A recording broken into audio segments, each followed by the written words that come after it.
اب اس بندے کے پاس اتنا پیسہ نہیں تھا کہ میٹرک کا فارم بھرے، میٹرک کی تیاری کرے۔ سنو میرے وہ عزیزوں اور عزیزہ جو پڑھ رہے ہو، پڑھ رہی ہو، کہ تمہارے لیے تمہارے ماں باپ ایک نوالا کم کھاتے ہیں، لیکن پیسے کو جوڑ جوڑ کر کانوینٹوں میں دیتے ہیں تمہاری تعلیم تاکہ اطمینان سے چل سکے۔ اگر تم 10 ٹیوشن کرتے ہو تو 10,000 روپے ٹیوشن کا انتظام کرتے ہیں تمہارے ماں باپ۔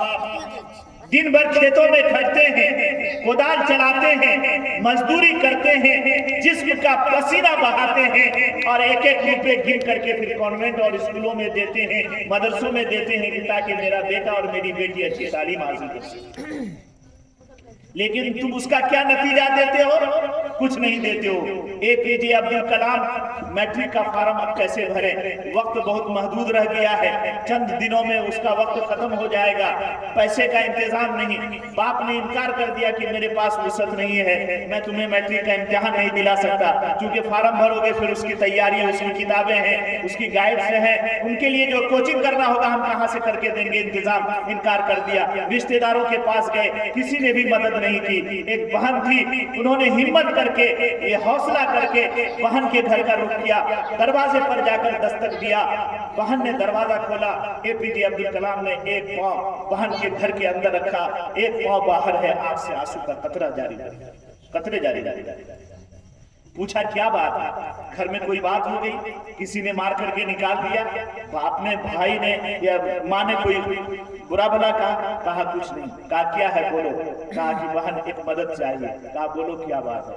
کہا کہ میٹرک کا فارم بھرنے کی تاریخ بہت کم رہ گئی ہے، دن رہ گئے ہیں، اگر میں نے فارم نہیں بھرا تو اب تک جو میں نے محنت کی ہے وہ سب برباد ہو گئی۔ کہا کیا بات ہے بولو؟ کہا کہ باپ نے انکار کر دیا، کوئی ہم کو پیسہ نہیں دے کہ میں فارم کی تیاری کروں، امتحان کی تیاری کروں۔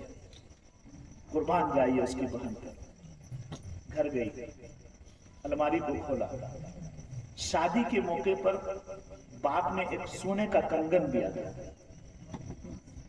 وہ لے کر کے آیا، بھائی کے ہاتھ پر دیا اور کہا کہ بھائی جاؤ اس کو سونار کے یہاں بیچ کر تم اپنے میٹرک کا بھی فارم بھرو اور میٹرک کی تیاری کرو۔ پڑھنے والے میرے عزیزوں،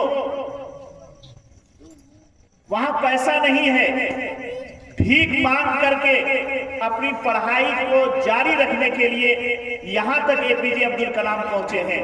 اور اس سے پہلے آپ کو معلوم ہونا چاہیے، اخبار بیچا کرتے تھے، دروازے دروازے پر اخبار پہنچاتے تھے، اور اس سے جو آمدنی ہوتی تھی اس سے جو ہے ٹیوشن کا پیسہ بھرتے تھے۔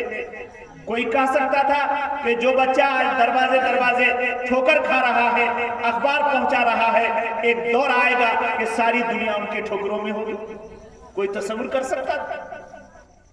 لیکن محنت کیا، جستجو جاری رکھی، تگودو کی، اور اپنے قدم کو پیچھے نہیں ہٹایا، اور یہاں تک نوبت آئی کہ بہن سے کنگن لے کر کے اس نے فروخت کیا اور میٹرک کا امتحان کے لیے فارم بھرا۔ میٹرک کے امتحان میں وہ مکمل جتنے بھی یا اسٹیٹ لیول پر ہوں، انہوں نے پورے اسٹیٹ میں جو ہے نمایاں نمبر سے کامیابی حاصل کی، اور اس کامیابی کی وجہ سے حکومت نے ان کے اگلے تعلیم کی ذمہ داری قبول کی۔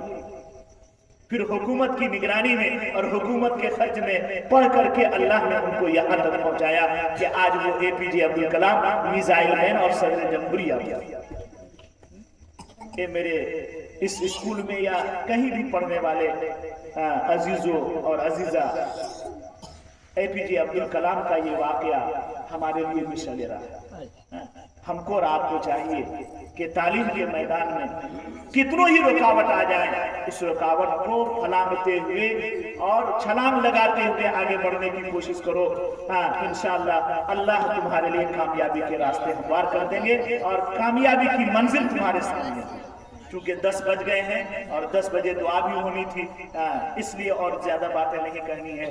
اللہ تبارک و تعالی ہمارے اس عزیز کو سدا پھلتا پھولتا رکھے، اور اس سے محنت جو یہ عزیز کر رہا ہے تعلیم کے میدان میں، اللہ اس سے بھرپور کامیابی عطا فرمائے، اور اس اسکول کو اس پورے علاقے اور سماج اور خطے کے لیے جو ہے تعلیم کے پھیلاؤ کا ذریعہ بنائے، اور اللہ تبارک و تعالی عزیز کو صحت اور سلامتی کی دولت سے بھی مالا مال فرمائے، اور یہاں پڑھنے والے بچے اور بچیوں کو ملک اور ملت کا خادم اور ملک اور ملت کا رہبر اور رہنما بنائے۔ وآخر دعوانا ان الحمد للہ رب العالمین۔